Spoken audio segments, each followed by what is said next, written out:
जय माता की फ्रेंड्स, आप सभी को आने वाले शारदीय नवरात्रि की बहुत बहुत शुभकामनाएं। तो आज की इस वीडियो में मैं आपको नवरात्रि की बहुत ही सरल पूजा विधि दिखाने वाली हूं। देखिए, आज के समय में हम सभी वर्किंग है, चाहे जेंट्स हो या लेडीज, सभी के पास समय का अभाव रहता है। तो हाउस वाइफ हैं तो वो बच्चों में बिजी रहती हैं, स्टूडेंट्स हैं वो स्टडी में बिजी रहते हैं। समय की कमी के कारण पूजा हम विस्तृत रूप से नहीं कर सकते हैं, तो उसके लिए मैं एकदम से आसान पूजा विधि लेकर आई हूँ। तो देखिए, नवरात्रि के प्रथम दिन स्नान आदि करने के बाद आप पूजा को अपने मंदिर में भी कर सकते हैं, या आप अलग से चौकी या पटड़ा भी लगा सकते हैं। तो देखिए, यहाँ पर मैंने एक चौकी बिछा ली है और उस पर मैंने लाल रंग का वस्त्र यहाँ पर मैंने बिछा दिया है। अब हमें अक्षतों से भी आसन हम दे सकते हैं, या आप फूलों से भी आसन दे सकते हो। जहां पर आपने आपने चौकी या पटड़ा बिछाया है, उस पे मैंने यहाँ पर फूलों से आसन देकर जो भी आपके पास फोटो या माता की स्वरूप है, मूर्ति है, उसको आप यहाँ पर विराजमान कर दें। मेरे पास माता रानी का यह स्वरूप है, तो मैंने ये स्वरूप माता रानी का जो फोटो है, मैंने यहाँ पर मूर्ति है उसको यहाँ पर विराजमान कर दिया है। और अब देखिए, हम बिल्कुल सरल तरीके से ये पूजा कर रहे हैं। तो यहाँ पर हम कलश की स्थापना नहीं कर रहे हैं। हमें जल से भरा एक लोटा लेना है। आप पीतल का, तांबे का या मिट्टी, इन तीनों में से किसी भी धातु का लोटा ले सकते हैं। तो कलश के ऊपर हमने गणपति जी की भावना से स्वास्तिक बना लिया है और कंठ पर हमने मोली बांध दी है। तो इस तरीके से हमने यहाँ पर अपना जो कलश है वो तैयार कर लिया है। कलश के ऊपर हम कटोरी या प्लेट में चावल भरकर रखने हैं। तो देखिए, यहाँ पर मैंने एक कटोरी में चावल ले लिए हैं और यहाँ पर मैंने कलश के ऊपर रख दिए हैं।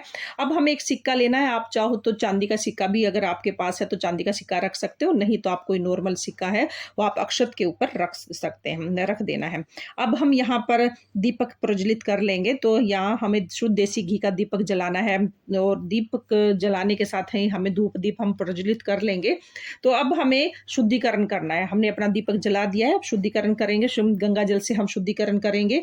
तो जो गणपति जी की भावना से जो हमने स्वास्तिक बनाया है, उस पर हमने शुद्धिकरण सबका कर दिया है। अगर आप चाहो तो गणपति जी को भी विराजमान कर सकते थे, लेकिन मैंने जो कलश है उसमें स्वास्तिक बनाकर वहां पे गणपति जी को विराजमान कर दिया है। अब फ्रेंड्स, अब देखिए, अब यहाँ पर हमने स्नान करा दिया। अब सब वस्त्र शुभ मैंने कलावा समर्पित कर दिया है, फूल समर्पित कर दिए हैं गणपति जी को। माता रानी को अगर आपके पास चुन्नी है तो चुन्नी जरूर समर्पित करें, चुन्नी नहीं है तो आप केवल कलावा भी समर्पित कर सकते हैं। अब देखिए, हमने माता रानी को चुन्नी समर्पित कर दी है, फूल समर्पित कर दिए हैं और अब हम माता रानी को तिलक करेंगे। सभी माता के स्वरूपों को तिलक कर देंगे। अब पहले हम कलश को तिलक करेंगे, फिर हम माता के स्वरूप को तिलक करेंगे। देखिए, नवरात्रों के प्रथम दिन आप चाहो तो माता रानी को फूलों की माला भी पहना सकते हैं। तो माता रानी तो भाव की भूखियां, चीजें कम ज्यादा हो इससे फर्क नहीं पड़ता है, भाव सच्चा होना चाहिए। और जो भोग प्रसाद में आप पतासे का महत्व बहुत ज्यादा रहता है, तो आप पतासे जरूर समर्पित करें। फूल वाली लौंग उसके ऊपर जोड़ा रखकर आप उसको समर्पित कर सकते हैं। उसके बाद माता रानी के पास आप जो ऋतु फल है वो समर्पित करें। माता अपने बच्चों के भाव को देखकर शीघ्र प्रसन्न हो जाती है। सुविधाओं का कम ज्यादा होना जरूरी नहीं है, केवल भाव का अच्छा होना जरूरी है। तो माता रानी को हो सके तो आप सुहाग की चीजें भी जरूर भेंट करें। 2, 4, 5 जो भी सुहाग की चीजें आपसे बन सकती हैं वो आप जरूर भेंट करें। उसके बाद दक्षिणा आप अपने ही पहले ही दिन भी दक्षिणा समर्पित कर सकते हैं। आप चाहो तो अष्टमी और नवमी के दिन भी आप दक्षिणा को समर्पित कर सकते हैं। तो मैंने यहाँ पर दक्षिणा समर्पित कर दी है। अब देखिए, नवरात्रि में जिस तरह से कलश स्थापना का बहुत अधिक महत्व होता है, उसी प्रकार हवन का भी बहुत अधिक महत्व होता है। तो हम यहाँ पर हवन नहीं कर रहे हैं, केवल हम कपूर जलाना है और साबुत लौंग का जोड़ा आप उसमें समर्पित कर देंगे। देखिए, मैंने कपूर जला ली है, लौंग का जोड़ा चढ़ाना है। ये साबुत लौंग है, इसका एक जोड़ा हमें चढ़ाना है। जो भोग प्रसाद हमने माता रानी को चढ़ाया था, बतासे या मिष्ठान जो भी है, उसका छोटा सा टुकड़ा तोड़कर हम उसमें कपूर में डाल देंगे, क्योंकि अग्नि में से भोग सीधा माता तक पहुंचता है। अग्नि को देवताओं का मुख माना जाता है। अग्नि में हम कुछ भी समर्पित करते हैं तो वह सीधा देवताओं तक पहुंचता है।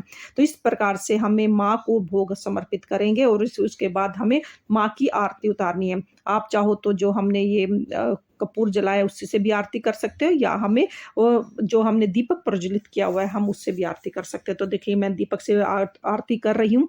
बड़े ही प्रेम पूर्वक हमें माता रानी जी की आरती करेंगे। अगर आप चाहो तो जो भी आपको आरती आती है वो कर सकते हैं। उसके बाद दाहिने हाथ में शुद्ध जल लेना है और उसको 3 बार से हमें ऐसे पूजा करके हमें आचमन कर वार कर आचमन कर देना है और हाथ जोड़कर माता रानी से प्रार्थना कर लेंगे कि माँ, हमारे पास बहुत अधिक साधन नहीं थे या समय नहीं था, जिस जिसके कारण हमने आपका ये छोटा सा पूजा की है, छोटा सा जो व्रत का विधान किया है। तो पूजा करके आप हमारी अर्चना को स्वीकार करें और अपनी कृपा दृष्टि हम पर बनाए रखें, और पूजा में किसी भी तरह की भूल चूक हो गई हो तो कृपा उसे क्षमा करें। तो देखिए, अगर आपके पास समय है तो पूरे विधि विधान से नवरात्रि का पूजन करें, और अगर समय न हो तो आप आसान विधि से भी आप पूजन कर सकते हैं। पूरे 9 दिन तक आपको माता रानी को और कलश को भी यहीं पर स्थापित रहने देना है।